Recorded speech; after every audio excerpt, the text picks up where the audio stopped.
देवियों और सज्जनों, युवानों और युवतियों, आप सभी का स्वागत है। मैं doctor Roshan Manohar Bhivapurkar, laparoscopic surgeon, MBBS MS FSOG FMAS, Curate hospital Nagpur में काम करता हूँ।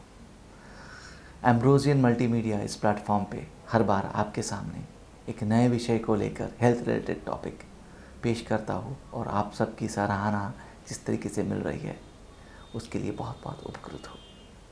हर बार एक नई प्रस्तुति आपके सामने लाकर ये मेरी कोशिश होती है कि आप तक सही इन्फॉर्मेशन पहुँचे और आप गलतफहमियों से और गलत इन्फॉर्मेशन से बचें।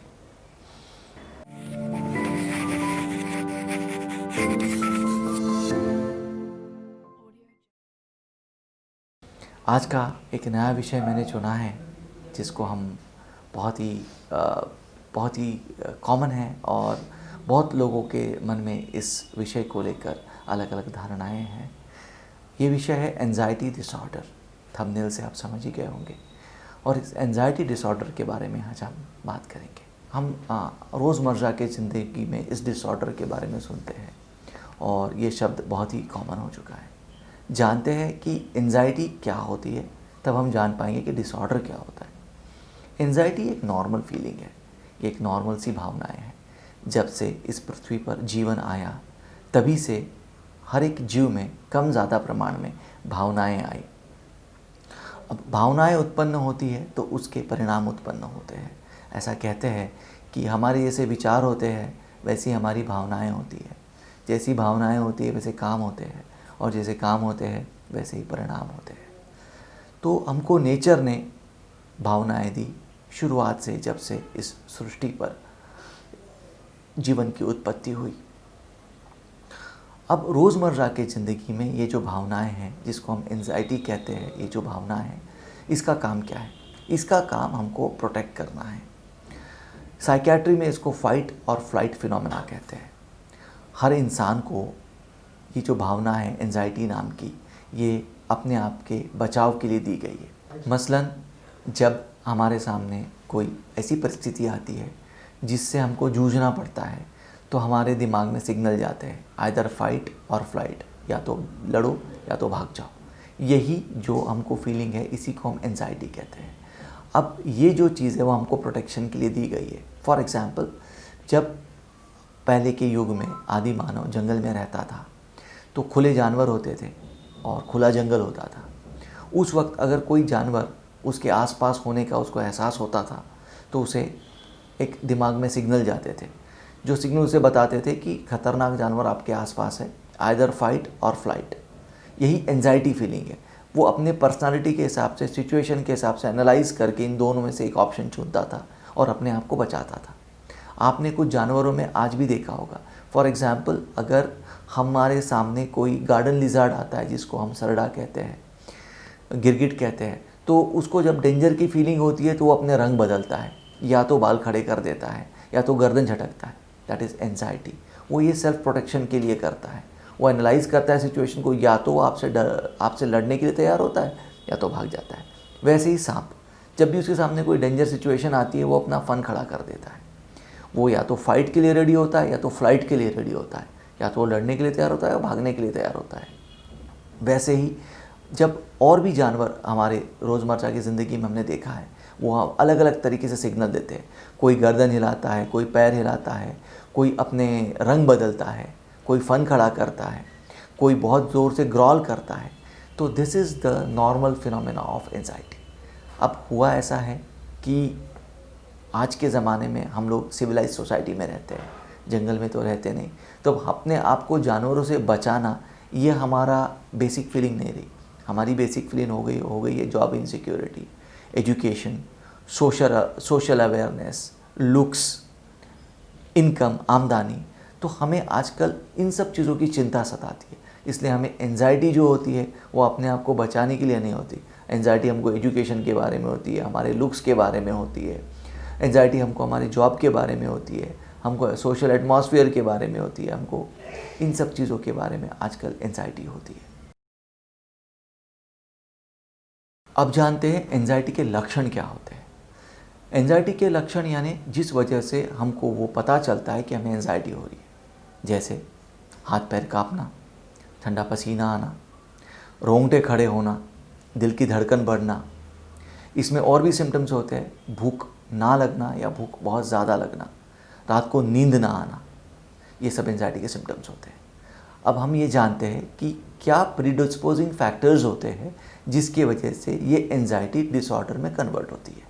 ये एंजाइटी को हमें डिसऑर्डर में कन्वर्ट होने के लिए क्या ऐसे फैक्टर्स हैं, और हम कब पता करेंगे कि हमारी नॉर्मल एंजाइटी डिसऑर्डर में कन्वर्ट हो गई है। अब आप देखिए, एंजाइटी तो नॉर्मल है, रोज़मर्रा की ज़िंदगी में होती है, लेकिन इसको डिसऑर्डर में कन्वर्ट कब हो रही है, कब हमें डॉक्टर को कंसल्ट करना चाहिए? जब आपको ज़रूरत से ज़्यादा डिसप्रपोर्शनेट एंजाइटी होने लगे। फॉर एग्ज़ाम्पल, जब आपके सामने कोई ऐसी सिचुएशन आए जिसमें आप घबरा रहे हो, वो नॉर्मल एंजाइटी है, लेकिन वो सिचुएशन चले जाने के बाद भी अगर आपको सेम सिम्टम्स हो रहे हैं जो मैंने सिम्टम्स पहले बताए हैं, तो इसका मतलब आपको डिसप्रपोर्शनेट एंजाइटी हो रही है। वो स्टिम्युलस चले जाने के बाद में, वो सिचुएशन चले जाने के बाद भी अगर आपकी रोज़मर्रा की ज़िंदगी में फ़र्क पड़ रहा है तो आपको एंजाइटी डिसऑर्डर डेवलप हो गया। जो चीज़ें आप पहले आसानी से करते थे वो अगर आज आप आसानी से नहीं कर पा रहे हैं। फॉर एग्ज़ाम्पल, पहले आप दोस्तों के साथ हंस खेल लेते थे, लेकिन आज आप दोस्तों के साथ हंसने खेलने में आपको डर लगता है, आपको हाथ पैर कांपने लगते हैं, या आपका दोस्तों भाइयों के साथ जाने का दिल नहीं होता, तो ये एंजाइटी डिसऑर्डर है। आपको डॉक्टर को कंसल्ट करना चाहिए। आपको रातों को नींद नहीं आ रही है, आप बहुत जाग रहे हो या बहुत ज़्यादा सोने का दिल कर रहा है, तो ये एंजाइटी डिसऑर्डर है। आपकी भूख मर चुकी है या फिर आपको बहुत ज़्यादा भूख लग रही है, ये एंजाइटी डिसऑर्डर हो सकता है। तो कोई भी चीज़ जो पहले आप आसानी से करते थे या वो चीज़ जो आप पहले नहीं करते थे, अगर वो डेवलप हो रही है तो इसका मतलब आपको एंजाइटी डिसऑर्डर डेवलप हो रहा है और आपको डॉक्टर से सलाह लेनी चाहिए। अब ये एंजाइटी डिसऑर्डर डेवलप होता क्यों है? पहली चीज़, जेनेटिक का मतलब ये कि ये फैमिलीज़ में रन करता है। किसी किसी परिवार में चिंता करने की आदत होती है और वो आदत आप में भी आती है। आइदर आपकी मदर और आपके फादर या आपके नाना जी, दादाजी, मौसी या आपकी बुआ, इन लोगों को किसी को अगर ज़्यादा चिंता करने की आदत है तो आप में वो ज़्यादा चिंता करने की आदत आ सकती है, आपको एंजाइटी डिसऑर्डर डेवलप हो सकता है। एक दूसरा, सोशल फैक्टर यानी अगर किसी के घर में बहुत लड़ाइयाँ हो रही है या फिर किसी के आस पड़ोस में बहुत लड़ाई का एटमॉस्फेयर है या किसी के घर में उसके पेरेंट्स बहुत एब्यूजिव हैं या उसके अभिभावक बहुत एब्यूजिव है, तो आपको एंजाइटी डिसऑर्डर हो सकता है, आपको चिंता की बीमारी लग सकती है। तीसरी चीज़, अगर आपको कोई प्रोलॉन्ग्ड बीमारी है या आपकी कोई मेजर सर्जरी हुई है या फिर आपको कोई ऐसी बीमारी हुई है जिसका निदान आसानी से नहीं हो पा रहा है, तो आपको एंजाइटी डिसऑर्डर हो सकता है। चौथी चीज़, अगर आप ड्रग एब्यूज़ में हैं, आप शराब लेते हैं, आप कोई बैंड ड्रग्स के एब्यूज़ में हैं, नींद की गोलियां खाते हैं या इवन टोबैको बहुत लेते हैं या फिर आप सिगरेट बहुत स्मोक करते हैं, तो भी आपको ये एंजाइटी डिसऑर्डर हो सकता है। इसमें जनरली ऐसा होता है कि ये जब चीज़ें आपको मिलती नहीं हैं तब आपके दिमाग का परसेप्शन चेंज होता है और आप एंग्शियस होने लगते हैं, आपको चिंताएं सताने लगती हैं, आपको चिंताएं ज़रूरत से ज़्यादा सताने लगती हैं। तो ये मेन कॉजेटिव फैक्टर्स हैं। अब हम जानते हैं कि एंजाइटी डिसऑर्डर्स के अलग अलग टाइप्स क्या होते हैं, चिंताओं के अलग अलग टाइप क्या होते हैं, जब चिंता बीमारी बन जाती है तो अलग अलग टाइप क्या होते हैं। सब में पहले तो आता है general anxiety disorder. General anxiety disorder यानी एक्सेसिव चिंता करने की आदत। मैक्सिमम लोग जो एंजाइटी डिसऑर्डर से ग्रसित है उनको ये एक्सेसिव चिंता करने की आदत होती है। ये अराउंड 60% एंजाइटी डिसऑर्डर होता है। अब एक्सेसिव चिंता करने की आदत यानी कैसे? जैसे घर में बैठे हुए हैं हम लोग और हम सोच रहे हैं कि यार कल एग्ज़ाम है, मेरी एग्ज़ाम अच्छी जाएंगी कि नहीं। अब एग्ज़ाम अच्छी जाएंगी कि नहीं, इसको सोचते हुए हम इतना ज़्यादा सोच ले कि मैं फ़ेल हो जाए तो क्या करूँगा, फिर मैं फ़ेल हो गया तो अपना मुँह लोगों को कैसे दिखाऊँगा, फिर मेरे को घर के लोग क्या बोलेंगे, फिर मेरे दोस्त क्या बोलेंगे। यानी ये अननेसेसरी की चिंता हुई। अभी तो एग्ज़ाम हुई नहीं है। कोई माँ सोचती है कि मेरा बेटा स्कूल में है, उसकी स्कूल बस वक्त पे पहुँचेगी कि नहीं। अरे वो तो रूटीन है, रोज़ पहुँचती है, लेकिन इनको चिंता सताती है कि स्कूल बस वक्त पे पहुँचेगी कि नहीं। अगर वक्त पे पहुँची नहीं तो क्या होगा, फिर मेरा बेटा अकेला वहाँ छूट गया तो क्या होगा, फिर चौकीदार ने उसके साथ अच्छा सलूक किया नहीं तो क्या होगा, फिर मेरे बेटे को बहुत देर तक स्कूल की बस नहीं मिली तो क्या होगा। यानी अननेसेसरी की चिंता, जिसकी चिंता की ज़रूरत नहीं है।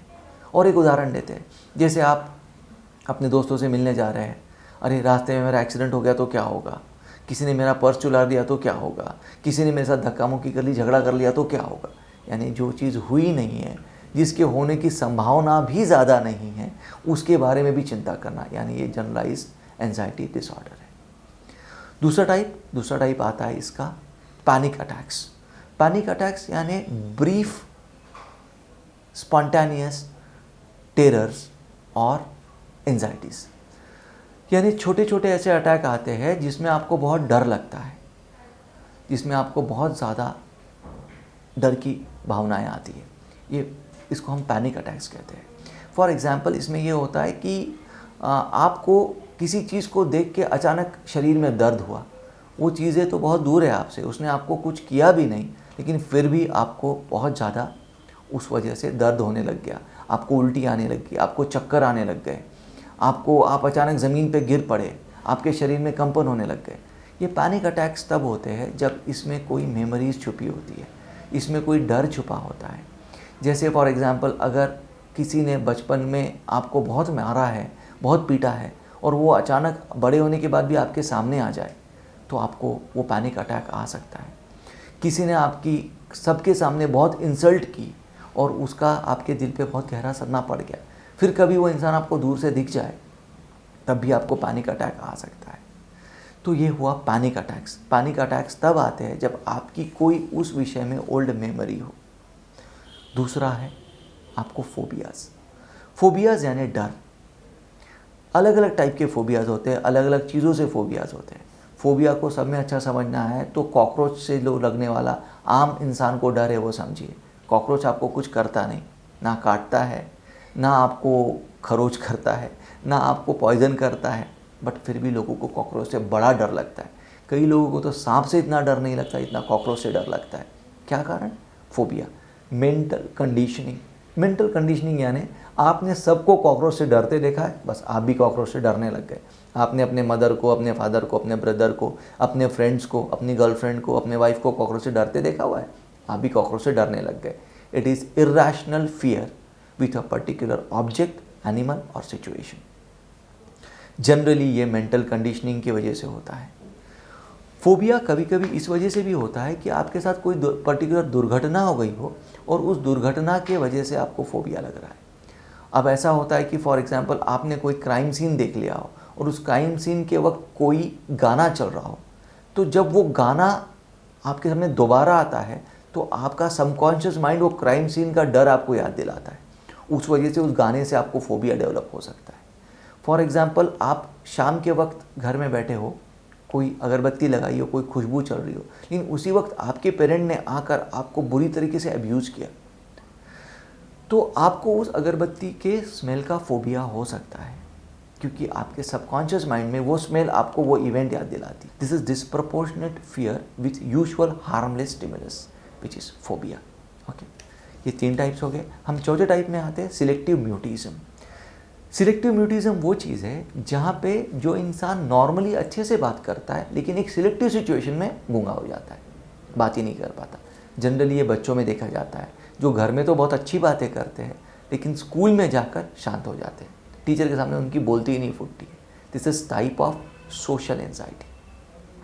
अब मेन टॉपिक सोशल एंजाइटी पे आते हैं, मेन टाइप सोशल एंजाइटी पे आते हैं। सोशल एंजाइटी यानी disproportionate fear of local gatherings, disproportionate fear of social gatherings, disproportionate fear of even family gatherings। इसमें ऐसा होता है कि पेशेंट को लोगों के सामने जाने से, लोगों में बात करने से, लोगों से मिलने से, गैदरिंग से डर लगता है। That is called social anxiety. उसके हाथ पैर कांपते हैं, उसको पसीना आता है, उसके मुंह से शब्द नहीं निकलते, उसके मुंह से वो जो बोलना चाहता है वो नहीं निकलता, उसके रोंगटे खड़े हो जाते हैं। That is the social anxiety. ये मेनली 5 टाइप्स हैं एंजाइटी के। अब हम ट्रीटमेंट पे आते हैं। ट्रीटमेंट में बहुत ज़रूरी आता है इसका सेल्फ डिसिप्लिन। सेल्फ डिसिप्लिन के 3-4 तरीके हैं। मेनली फर्स्ट सेल्फ डिसिप्लिन का तरीका होता है स्ट्रेस मैनेजमेंट। स्ट्रेस मैनेजमेंट में आपको करना क्या है? स्ट्रेस मैनेजमेंट में आपको ये करना है कि आपकी टू डू लिस्ट आपको बनानी है कि आपको आज क्या क्या काम करने हैं। वो काम करने की आपको डेड लिमिट डिसाइड करनी है कि आपको ये काम कब तक कंप्लीट करने हैं। आपको मल्टीटास्किंग नहीं करना है, एक वक्त एक ही काम करना है ताकि आप पूरे ध्यान से वो काम कर सके। और आपको इस चीज़ में ये देखना है कि आप आपका एक रूटीन फिक्स बना के उस रूटीन में काम करें। That is your relaxation. इसके बाद आपको रिलैक्सेशन एक्सरसाइजेस करनी है। रिलैक्सेशन एक्सरसाइज यानी क्या? आपको डीप ब्रीदिंग करनी है, आपको मेडिटेशन करना है, आपको सूदिंग म्यूज़िक सुनना है, ढाकचिक नहीं, सूदिंग म्यूज़िक सुनना है। और आपको डार्क लाइट में, आपको डार्कनेस में, डिम लाइट में सोना है। ये आपकी रिलैक्सेशन होती है। इसके बाद आपको आपके नेगेटिव थॉट्स को कंट्रोल करना है। और नेगेटिव थॉट्स को कंट्रोल करने के लिए आपको पॉजिटिव अफर्मेशंस लिखने हैं। जो भी आपके दिमाग में नेगेटिव चीज़ें आती है उसका अपोजिट पॉजिटिव अफर्मेशंस आपको लिखने हैं। और जैसे आपको लगता है कि I will not be able to do this, तो आपको लिखना है I will be able to do this. जैसे आप आपके सबकॉन्शियस माइंड को पॉजिटिव अफर्मेशंस देंगे, आपके नेगेटिव थॉट्स कम होते जाएंगे। इसके अलावा आपको रेगुलर एक्सरसाइज करनी है। फिजिकल एक्सरसाइज इंसान के अंदर ऐसे हार्मोन्स सिक्रेट करते हैं जिसके वजह से आपको पॉजिटिव फीलिंग्स आती है, आपके नेगेटिव थॉट्स कम होते हैं। और फिजिकल एक्सरसाइज की वजह से आपकी बॉडी भी अच्छी दिखने लगती है, तो आपका कॉन्फिडेंस वैसे ही बढ़ता है। This is all self disciplines you need to do. इसके बाद आता है आपको साइकोथेरेपी। साइकोथेरेपी में 2 मेन पार्ट है। एक पार्ट साइकोथेरेपी का जो डील करता है, जिसको हम मेनली कहते हैं बिहेवियरल चेंजेस। इसमें हमको जो स्टिमुलस बाहर से आ रहे हैं, जिसको हम ओवर रिएक्ट करके गलत विचार सोचते हैं, उसको हमको चेंज करना पड़ता है। हम उस स्टिमुलस को चेंज करते हैं ताकि वो स्टिमुलस जब हमारे पास आए तो हम उसको पॉजिटिवली रिएक्ट कर सकें। फॉर एग्जांपल, अगर किसी ने हमारी तरफ देख के हंसा तो हमारे दिमाग में डाउट आता है, यार हमारी तरफ देख के हंस क्यों रहा है? क्या मैं जोकर लग रहा हूँ? क्या मैं अच्छा नहीं दिख रहा हूँ? क्या मेरे बाल ख़राब है? क्या मेरा ड्रेस ख़राब है? साइकोथेरेपी आपको ये चीज़ चेंज करके, ये स्टिमुलस को चेंज करके इस बारे में पॉजिटिव कैसे सोचना ये सिखाती है।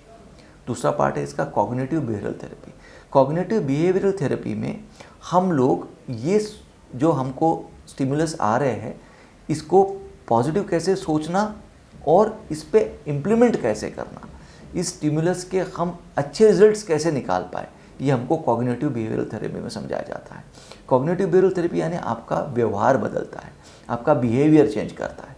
अगर आपको कोई चीज़ बुरी लगी भी तो आप उसके लिए अच्छा बिहेवियर कैसा एक्सप्रेस कर सकते हैं, ये कॉग्निटिव बिहेवियरल थेरेपी में आता है। तीसरी चीज़ आती है मेडिसिन्स। अब ये मेडिसिन्स जो चीज़ें आती है ये आपको सपोर्ट के लिए रहती है। सेल्फ डिसिप्लिन्स और साइकोथेरेपी, ये 2 चीज़ के साथ मेडिसिन चलती है। अकेली मेडिसिन्स आपके एंजाइटी डिसऑर्डर को अच्छा नहीं कर सकती।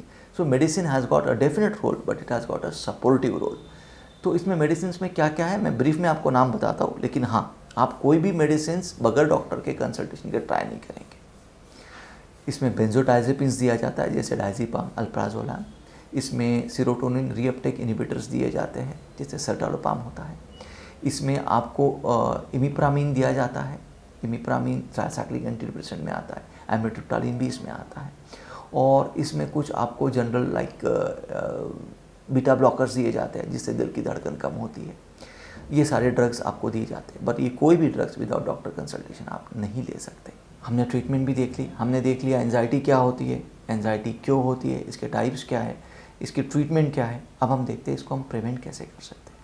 देखिए, जेनेटिक चीज़ जो आप में आई है आप उसको प्रिवेंट नहीं कर सकते, लेकिन डेफिनेटली कुछ अच्छी हैबिट्स जो है अगर वो आप आपने डाल लें तो एंजाइटी बहुत हद तक प्रिवेंट होती है। इसमें एक अच्छी हैबिट ये होती है कि daily discipline life. Daily discipline life का मतलब आपने आपके दिनचर्या जो है वो डिसाइड करनी है कि किस वक्त आपको क्या करना है। जैसे जल्दी उठना, regular exercises, daily reading habit, आपने डेली डायरी राइटिंग हैबिट्स होती है, ये आप कर सकते हैं। आप आपका एक ऐसा ग्रुप बना सकते हैं जिसमें आप रोज़ आपकी दिल की बातें बोल सके। आप आपका परिवार का कोई सदस्य या आपका कोई दोस्त जिससे आप दिल की बातें शेयर कर सके।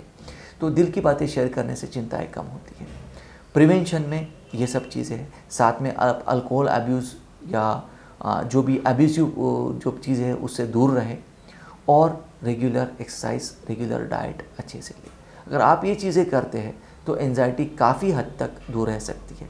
एक वर्ड में मैं कहना चाहूँ तो अगर आप डिसिप्लिन लाइफ जीते हैं और अब्यूसिव ड्रग से दूर रहते हैं तो एंजाइटी काफ़ी हद तक दूर रहती है। आज के लिए इतना ही। आता हूँ।